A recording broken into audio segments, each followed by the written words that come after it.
I want us to know that all of us need to care about each other. I know it sounds cliche, but really, at the end of the day, it is a human rights issue that we're all human. We have to figure this out.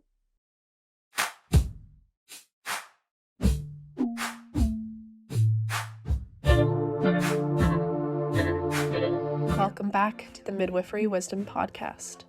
This week, Augustine Colebrook has the chance to talk with the inspirational Shafia Monroe.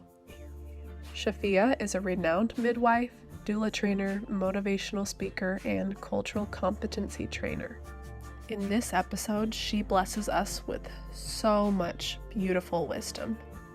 She shares how experiences she had as a child led her to a more holistic career and lifestyle in adulthood. And of course, the work she is doing now to create more equality for Black midwives in the United States. Together, Augustine and Shafia dive into service-oriented work, how to support Black students through their education and preceptor stages.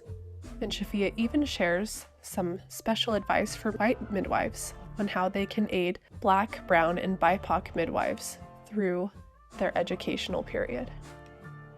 We are honored to feature Shafia, especially during Black History Month. We hope that her stories and experiences and passion will inspire you and drive you to assist in making the change that is so needed in this country and world. Without further ado, let's launch into the episode. Well, welcome back to the Midwifery Wisdom Podcast, and I'm extraordinarily honored and excited to welcome Shafia Monroe. Welcome, my friend. Thank you. I'm also honored and been looking forward to this evening. Yeah. Well, in case people don't know who you are, which would be ludicrous if they didn't know who you are, could you just explain a little bit about your history and what you do? Well, let's see. I want to say that I'm passionate about midwifery. I am a African-American woman, born in the North, but was raised in the South, Alabama, so I claim it. And I mention that because my work comes from that space. My work comes from a space where captured Africans, many midwives and healers were brought to the South, majority, millions actually. And so the influence in the blood and the spirituality and the work and the belief system is entrenched there. So my family's from Alabama, so I grew up a lot there, and just learned to love life, to ride horses, to respect the ants, like don't kick the ant house. We're taught like don't kick the ant to the house and watch them run around, and to just be kind and loving. Watch my grandmother do things that we would call unusual. So when the horse bit me, putting turpentine on my bike, which now is considered normal. Or when I asked her, Grandma, how'd you get that big scar, a really long scar, when she was young? She fell on a plow, and she said that I guess her family packed it with spider webs and wrapped it and soaked in turpentine. It was a very neat scar. So I kind of come from that old-fashioned, hands-on kind of healing. And then later, in the North, in Massachusetts, learned at an early age, like maybe 16, 17, that there was something called infant Had never heard of that. Cause like I always say to people, like, who talks about infant at the Thanksgiving table or the Hanukkah table, the Kwanzaa table? You never hear that term. Because my family was very progressive, I don't know, somehow I just wanted to find out more, like infant, I thought baby. So I learned that what it meant, and I was appalled that it meant babies in general were dying. I'm like, oh my God, what's going on? Then I learned on top of that, in Roxbury, that more Black babies were dying, close to like Chicago, Mississippi, really high rates. That's like in 1970. So that was beginning of my political movement for wanting to see, save babies. And then when I'm reading about it, I come across these, I call them angels, my sheroes, these Black women who, walked at night through mud to get the births and had to deal with Jim Crow. And if you had a problem, they would move in with you and keep the legs together and all kind of salves to make that incision or that tear heal. And they included the dads, and they took care of the elders, like this, like all around people, opened their meetings with a prayer and sang songs, and like they just knew the traditions. And so I was just totally taken in by that. So I have been emulating their life ever since, of doing good to others, teaching Black history, looking at traditional midwifery from a public health and research-based perspective, Have run two nonprofits, one in Boston, one in Oregon. One was around reducing mortality, increased number of Black midwives in Boston, doing childbirth classes for teenagers. It's all in the 80s, like really kind of unheard of. And then relocated to Oregon in 1991 and created the International Center for Artificial Childbearing, which was to not so much direct service, but more so to elevate Black midwives in the United States and really around the world about what we've been doing. We've been kind of like a forgotten group. The majority of midwives in the South were Black. There were 5,000 Black midwives in 1913 in Alabama and Georgia. Can you believe it? 5,000. And now you have like 5 midwives who are Black in Mississippi. I think there's 2 in Alabama, maybe 20 in Georgia. So just totally eradicated. So International Center for Childbearing Group was to bring back, help organize Black midwives, elevate their work, create a platform that we could talk to the mainstream by integrating cultural competency, diversity, having more representation by Black midwives in hospitals and teaching institutions, helping Black midwife students get through the system, et cetera, et cetera, et cetera. So I did that for about 16 years. In 2017, stepped down and moved into my 2 for-profits, Shafia Consulting, that does public speaking and does advocacy and policy and does writing. And so I am actually will have a book out in 2005 called The Mother, Postpartum Traditions, Recipes, and Healing. So we've got a publisher that'll be out. And then with the other company is the SMC Full Circle Doula Birth Companion Training.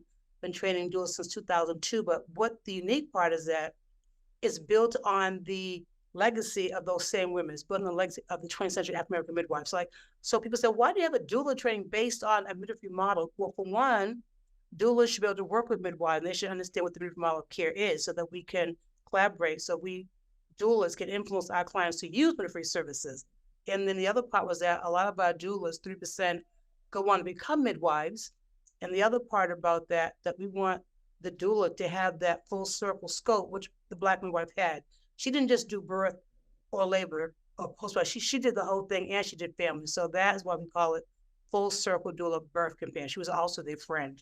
So that's why it's based on that legacy. So yeah, I have 7 children, bunch of grandchildren, grow herbs. Wow. Well, I've heard about your herb garden because my really good friend Penelope came and worked with you. Oh my God, Penelope's I just texted her a second ago. She's my bestie. I love her. Yeah, she just came over and built this wonderful, like, what do you call it? We have like an urban forest in my front yard. Literally, it's actually a forest. So yeah, it's beautiful. All the Oregon natural thing. People like walk by and say, oh my God, that's like interesting. I said, yeah, have my own forest. And in the summer, there's a little spot I kind of sneak in at the pillow, read my book and tea, lay down, get the shade. That's so awesome.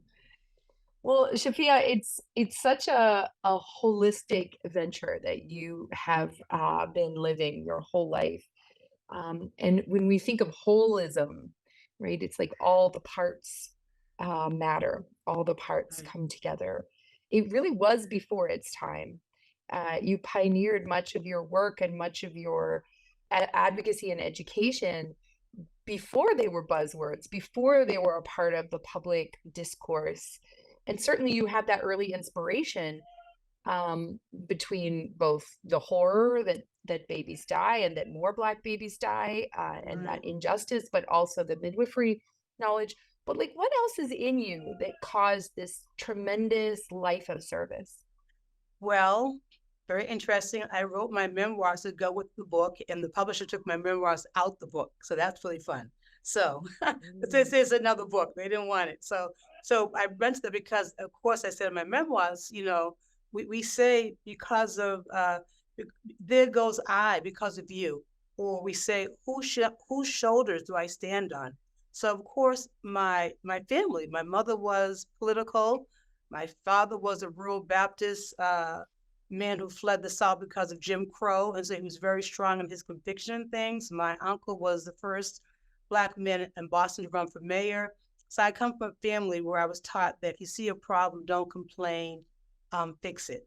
And then I have my spiritual mentor. I think Harriet Tubman Often. I think about this young girl who got, knocked in the head by an adult and was actually in a coma for a year. And what's so interesting about this, Augustine, that she was in a coma for a year. And here's the thing, enslavement, no facilities whatsoever. How did they keep her alive for 1 year? They kept her alive and then she woke up. You know that story? Yeah, she woke No, up. tell us. Yeah. So she was hit in the head, had a seizure, and was in a coma. She was maybe 12. Something happened. The plantation owner got angry and knocked her out with something, but she was in a coma for 1 year. So just the fact that they could keep her alive is, I find interesting. Like, what were they doing? What did they know?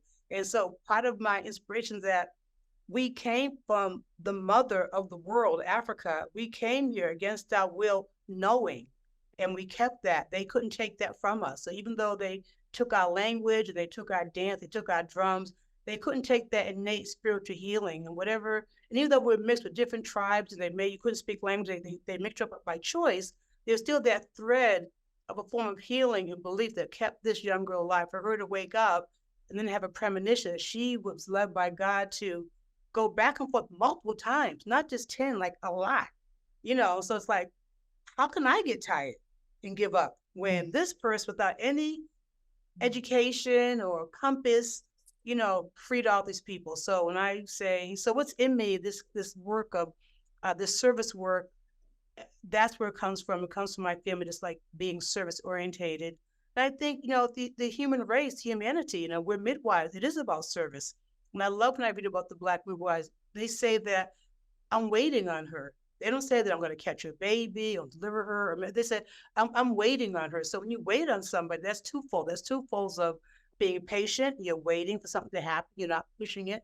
But also when I wait on you, I'm also serving you. I'm also being at your disposal. I'm being, you're at a certain level. I'm waiting on you. It's a humbling thing. So I love that type of expression they use. I think of that as well when I train the doulas or the midwives I've trained, that, we're waiting on somebody who is at an elevated state. And, even the book I'm writing, this is how we look at motherhood.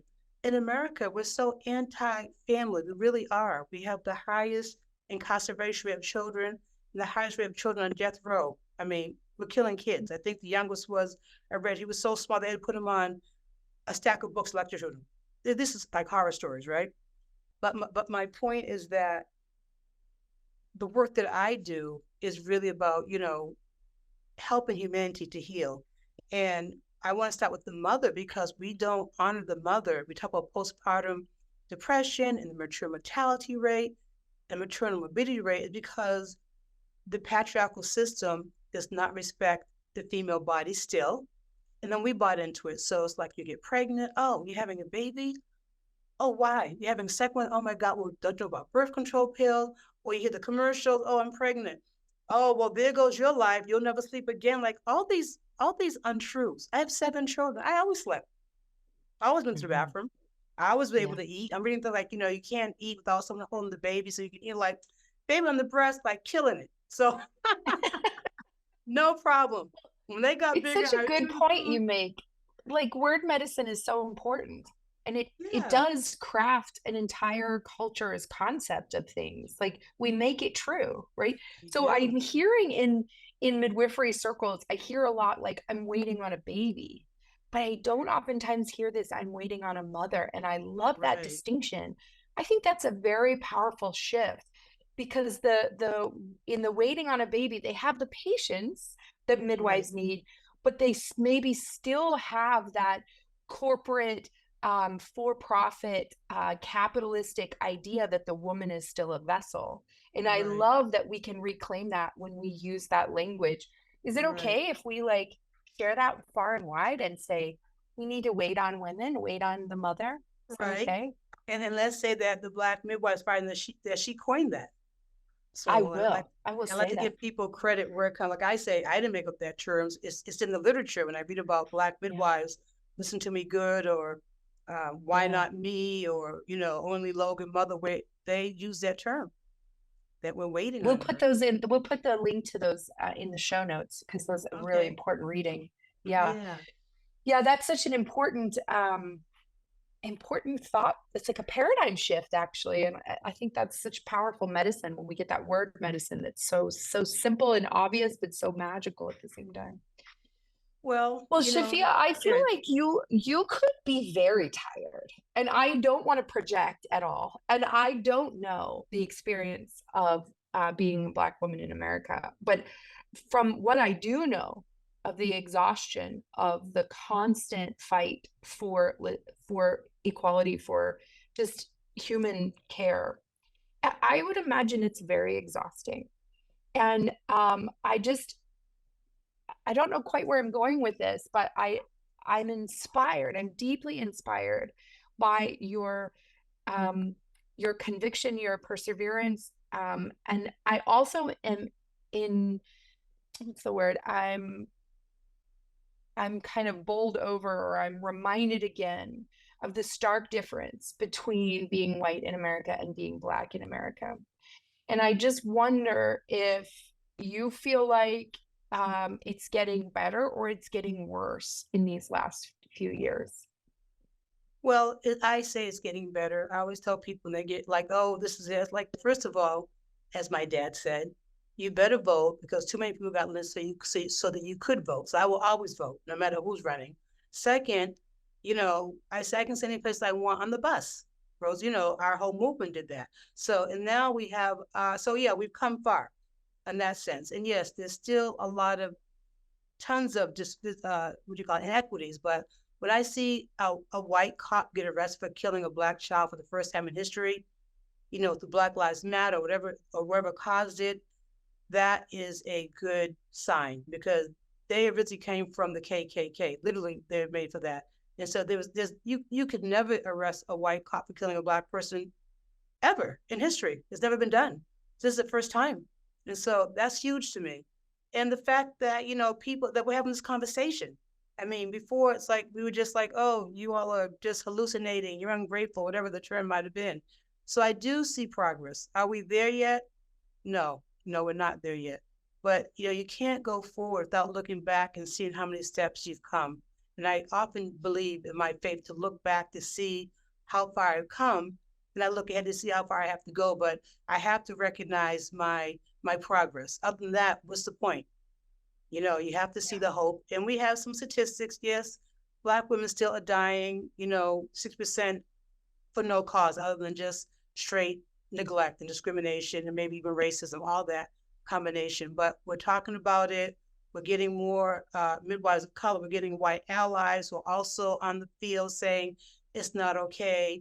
We got different legislations that have passed. Some are still trying to be passed. So yes, I do see hope.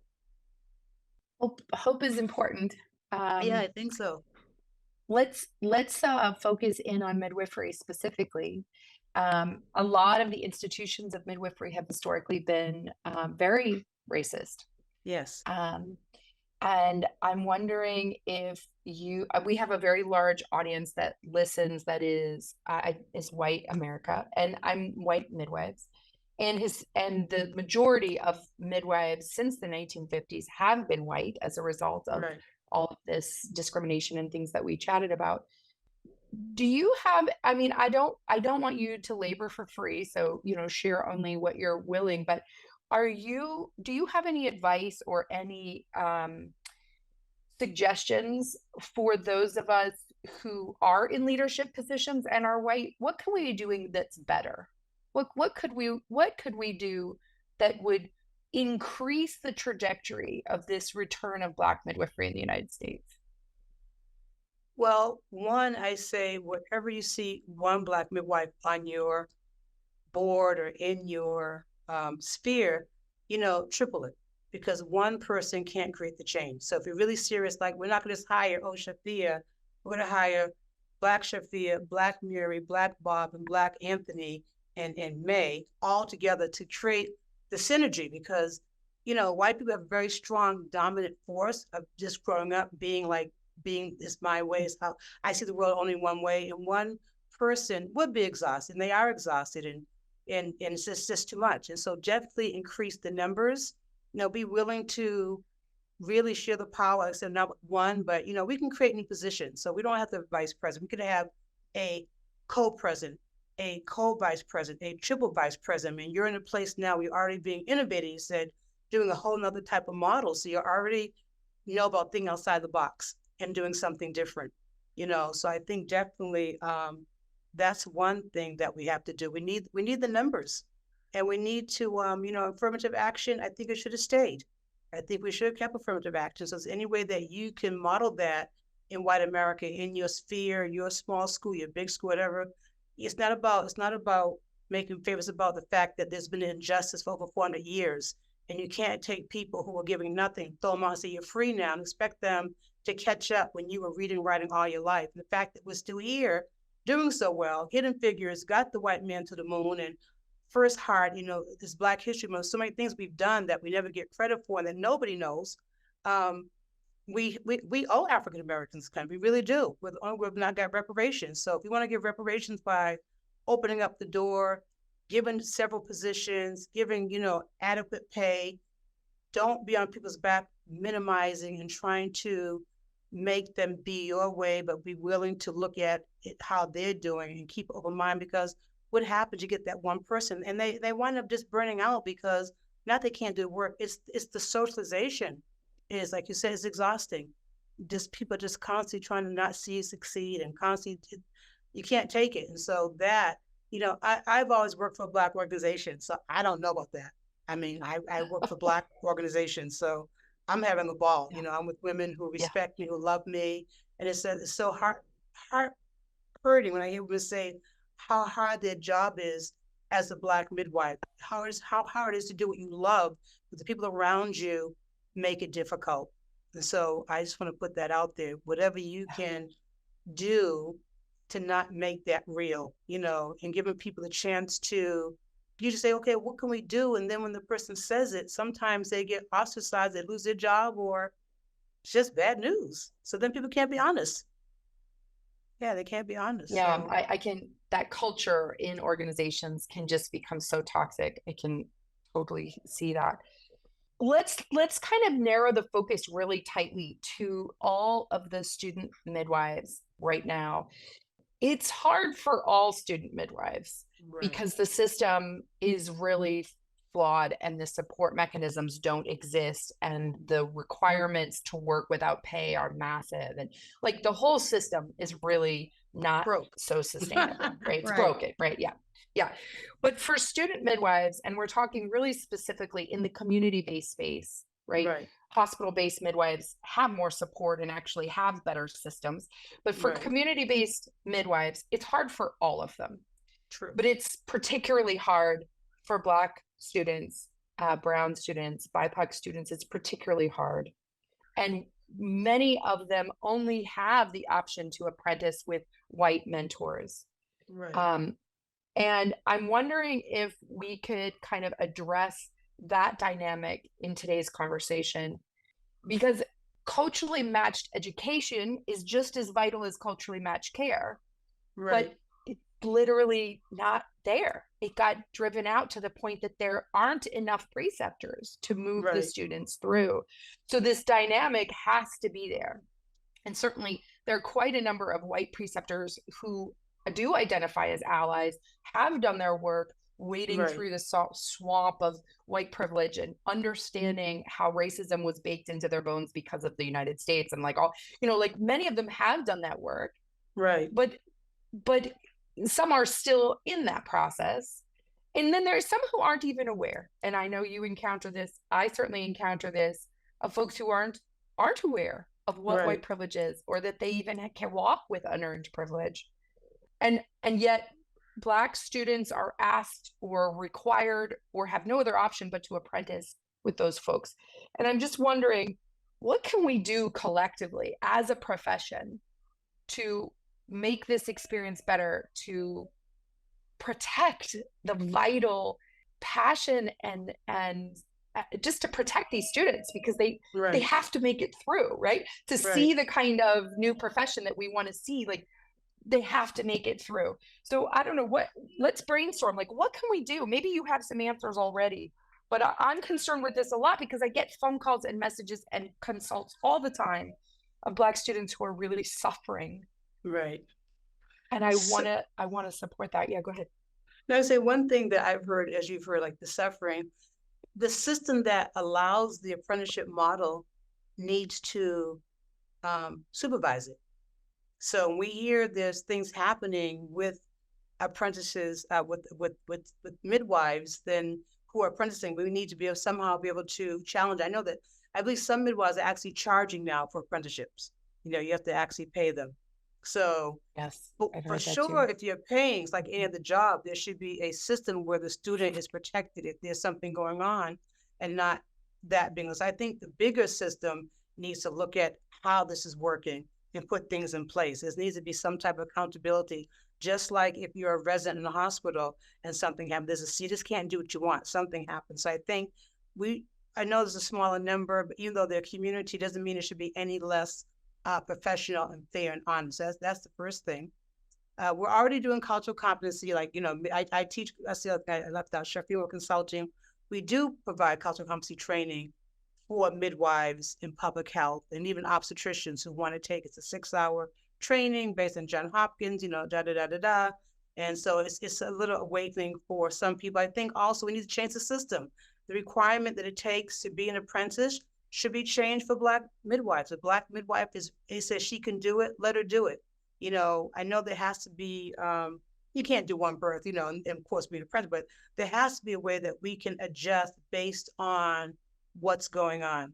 So again, it's like thinking outside the box and being willing to change things if we can legally, and not just keeping business as usual, because that's not working either.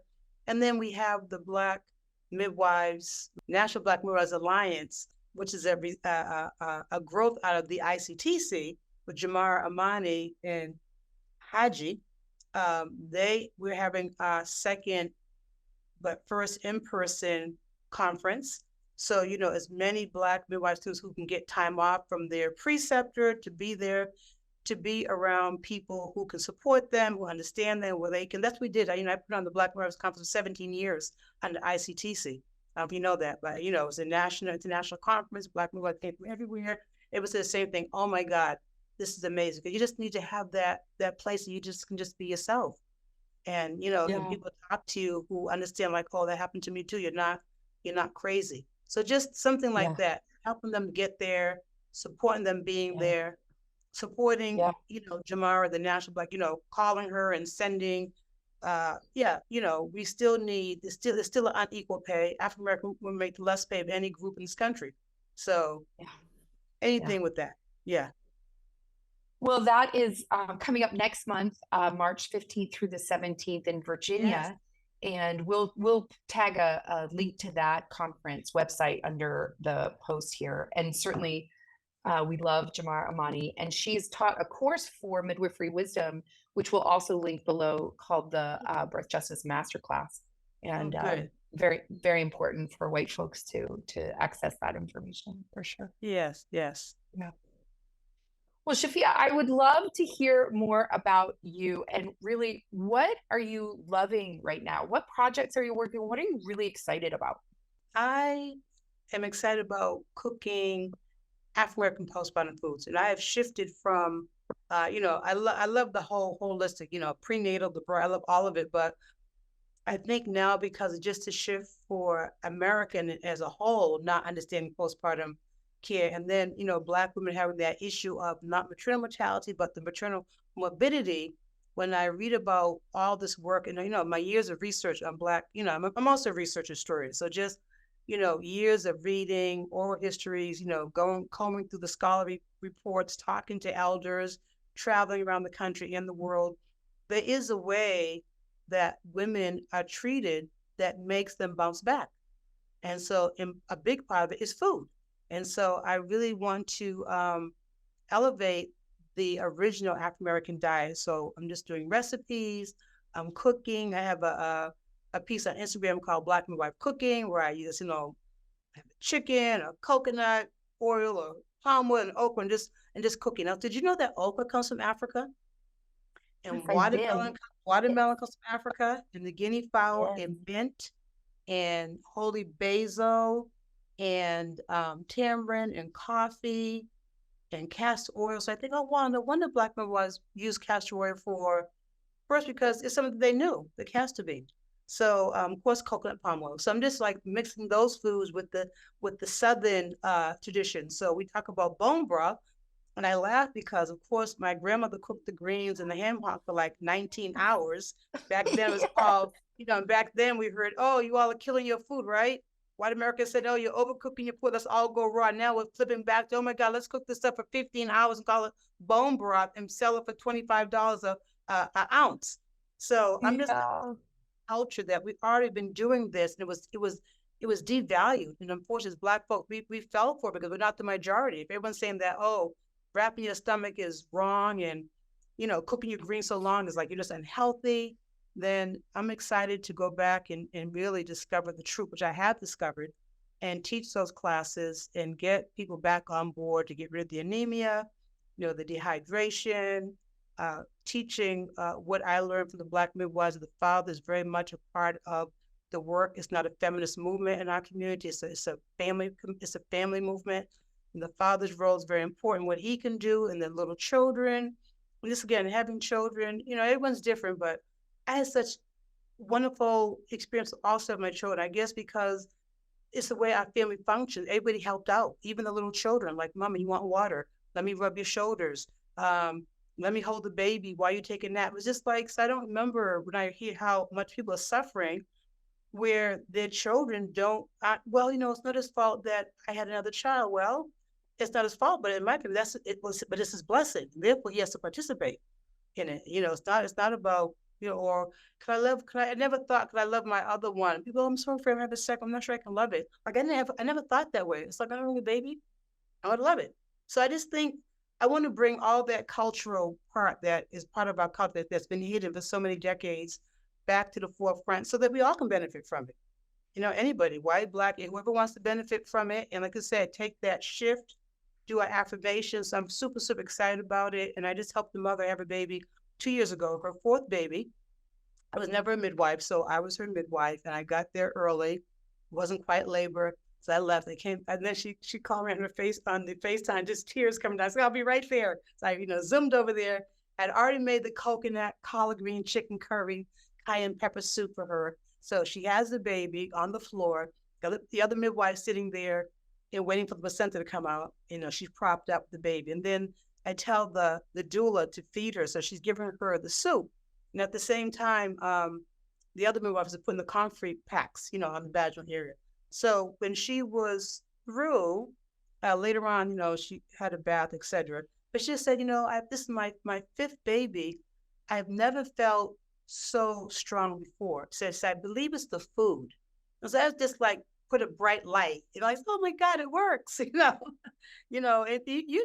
labor, 18 hours of no food, no water. And then we wonder why the mother's exhausted. No wonder they had a hard time. It's like, I don't want to do this again because it's not normal to be starved. And then when you do have the baby, what they're given, ice cold apple juice and maybe a baked potato and a steak and peas. And like, that's not our food. You're gonna get a big wet goulash of all this nutrients that you can just like drink down. So I'm excited about the food and eating and cooking, sharing, mamas and families happy. That's so awesome. Yeah. It is such a foundational element, and we've lost it so much in the United States. The standard American diet, right? The SAD diet is just literal garbage. I like to call it edible or non-edible food-like substance, right? I mean, it's bad as the food is bad itself. What is Cheetos? Like, I know, Cheetos, my God.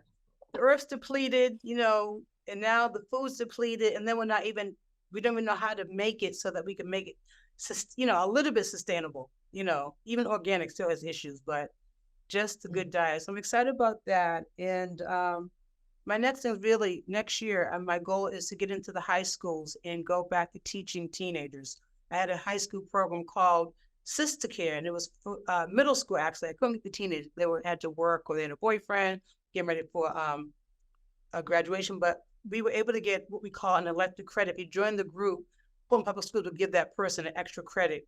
And so that was our incentive. But basically, it was a year-long program. And we basically kind of raised between midwifery and baby doulas. So they would double dutch. They learned how to cook from scratch. We did menstrual beads. We just had these conversations. And so I see them years later, and some have children, full term, breastfed, one had a home birth, one became a nurse, one became a naturopath. So it works. Just going in and just reaching out to them, because young girls in general, and again, particularly young Black girls, there's not a lot of programs for them. They're kind of trying to figure it out with all what's on the media. The suicide rate is high for all children. It's increasing now. Before Black folks, we did not commit suicide. Now we are. That's something that wasn't part of our culture, but now it's becoming more common. So I really want to reach out next year as my goal when I get through with the book, to go back and just reach out to the children, young people. Yeah. So powerful. I've taught in high schools and colleges, like Life Cycle 101 or, whatever. They have these different stages of courses, whatever. And it is so powerful to connect with that younger generation who it's not even on their mind yet. So like if you held a class, they wouldn't come, but because the class is required, they're there, Right. They're just like, they kind of shuttle into class like, oh, okay, whatever. And then you can just kind of blow their minds. You can sort of see these light bulbs connection, and it's like, literally you change the direction of their lives when they get that information young enough that it really is impactful. Yeah. And that's so important. I try to understand why in school we can't teach in the third grade. I remember them wanting me to sign the form for my child to have the class on, I think it was HIV. And I'm like, no, I didn't allow it. But the point is that if children can go to learn about HIV in the third grade, why can't we talk about breastfeeding and natural birth in the third grade? Why is that taboo? But we can bring in HIV prevention, and what else was it? Don't do drugs. We can bring all this stuff into first and third grade, but we can't bring in breastfeeding. Like, why is breastfeeding still considered like a sex thing? I don't get it. Because we know that the younger you learn about something, the more you're going to form to do it. And to talk about breastfeeding that someone's already pregnant is too late. We need to be getting information early to children, but they won't let us talk about that. You can talk about everything but that. Can you imagine if we told girls and boys about breastfeeding and using a midwife and, natural birth and this whole people, you can imagine how powerful that would be? One generation, I bet we would shift. Exactly. Exactly. But I think they know that. And I think it's about economics and control. But if I know it, I know they know it. If we know this is going to make a difference. Right. It's not like they don't know, because I know and everybody knows, like, talk to them early about these things and they'll do it, but they don't. Our breastfeeding rate in the United States is so sad compared to other advanced European countries. Our infant mortality is higher, our mature mortality is higher, and our breastfeeding rates are lower. And we have models that are working around the world. We just need to implement them. And one is early education, and it's not happening. So I'm only thinking that maybe it's an economic thing, that they don't want to lose money. So just don't educate people. The corporate interests are still, they're all the way into our schools, right? You can see that by the fact that Coca-Cola has a vending machine inside of a school, even though we have millions of levels of information saying that it's so damaging. Exactly. Or the school lunch is still equal to prison food, Right? Oh, you're right. God. And how do we get our children to think, and even preconceptional help? Where to get them as a client, as a family. And I'm teaching now actually about the importance. Again, I have 4 girls, and I'm going to say, talk about your anemia. They were never anemic, because I know that when you have your period, they eat collard greens all that week, and they drank the pot liquor, so they're raised that way. So even to this day, they're not anemic. But most mothers don't know that. It's not their fault. Their child's on their period. They're still eating their fries and their pancakes and ramen noodles. They're not eating any green vegetables. They're not eating liver. And so by the time we get them, they're severely anemic. And that's not good. So preconception it starts in minds. I want to do it all. I want to do it all. I want to do it all. Me too, friend. Me too.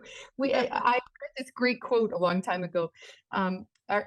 My bones are aching under the weight of all the lives I'm not living. And I think about that a lot, because there's like so many, Exactly. Can I do it all before I leave the world? I said, well, I'm not gonna worry about it. I'm just gonna I just took a Reiki class the other day. So I'm doing my meditation, and part of it is to say that today I will not worry. Today I work honestly. Today I will help all living things. So the worry things like, you know what? Just do what you can do. We all come here for a purpose. I believe I'm here for my purpose. My purpose is over. Somebody else will continue. No one's indispensable. Yeah. We're That on the great. same road. I think it's a Hafsa quote that is, the worries of the world are not yours exclusively, nor are they for you to release. I don't have it quite right, but right, that right. quote as well. Yeah, we can't attract or address all the problems, but we can certainly work right where we are. And Right. Shafia, there is no better example of that than you. And it's just such an honor, and just so grateful to get to sit with you and to hear your wisdom. It's just such an honor. Where could people hear you next? Are you speaking? Are you traveling? How can people interact with you? Well, I am the keynote speaker for the National Black Midwives Alliance. I'll Awesome. also be speaking at the Black Women's Fund Symposium in Massachusetts. And that's it. To be honest, I have pulled back because of the writing I'm doing. So normally, I'm a public speaker. So people wanted me to speak for them. I do webinars. I'm doing the Practicing African American Postpartum Care webinar March 7th online. So a lot of things we talked about will be more in depth for the 6 hours of in-person training. I'm doing the doula trainings. And as we mentioned about, just to say what I feel like my legacy is that I'm creating or I'm supporting, nurturing new leadership. And so, the doula thing for me is not so much about, I like what they do, but for me, it's more of a political move because my doula training is about African-centered excellence in culture, in history, in leadership.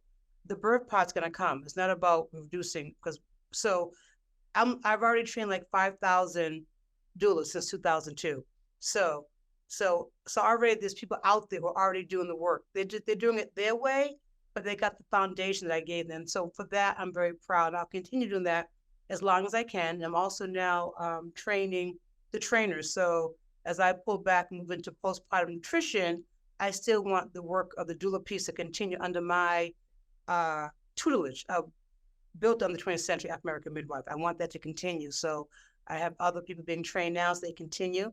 But if they go to shafiamonroe.com, I have a little calendar there on events. They can also look and see where I'm at and what I'm doing. If they're interested, they can always, it says to contact me. So, but I just want to say before I go that this is a worldwide problem. The injustices are happening all over the world, whether it's, Palestine and Israel or North Sudan and Southern Sudan, or Chicago, East Side, or Ireland and the English. At the end of the day, for me, it's good and bad. And yes, I'm going to promote Black excellence and Black life because it's obviously not fair, but I want us to know that all of us need to care about each other. I know it sounds cliche, but really, at the end of the day, it is a human rights issue that we're all human. We have to figure this out. We have to figure this out for the sake of our children, for the future. No one likes to see people being killed anywhere in the world. That's just something wrong with you. Nobody wants to see babies dying and women not going home or men being shot down.